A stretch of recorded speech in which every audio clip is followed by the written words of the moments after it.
सोलापूर महानगरपालिकेने पर्यावरणपूरक अंत्यसंस्कारासाठी कोट्यवधी रुपये खर्चून उभारलेल्या गॅस आणि विद्युत दाहिन्यांचा वापर अत्यल्प होत असल्याचं समोर आलं आहे।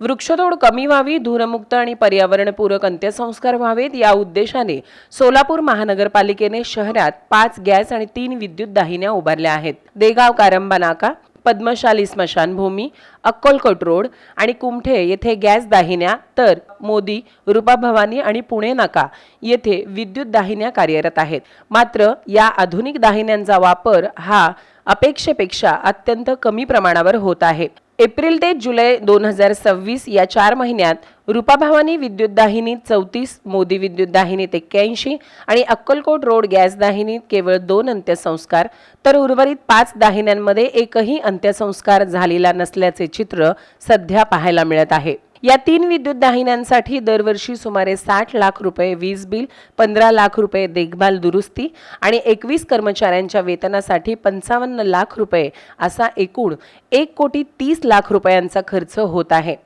ही माहिती महापालिकेचे कार्यकारी अभियंता राजेश परदेशी यांनी दिली। विशेष म्हणजे विद्युत दाहिनीचे शुल्क केवळ 500 रुपये, तर गॅस दाहिनीचे शुल्क 2000 रुपये आहे। या उलट पारंपरिक लाकूड आणि गोवऱ्यांच्या चितेसाठी सुमारे 15,000 रुपयांपर्यंत खर्च येतो। त्यामुळे पर्यावरण संरक्षणासोबतच आर्थिक बचतीचाही मोठा फायदा या दाहिन्यांमुळे होऊ शकतो। मात्र सामाजिक आणि धार्मिक समजुती तसेच जनजागृतीचा अभाव यामुळे नागरिकांचा कल अजूनही पारंपरिक पद्धतीकडेच असल्याचे दिसून येत आहे। त्यामुळे महानगरपालिका आणि सामाजिक संस्थांनी व्यापक जनजागृती करून पर्यावरणपूरक दाहिन्यांचा वापर वाढवण्याची गरज व्यक्त केली जात आहे।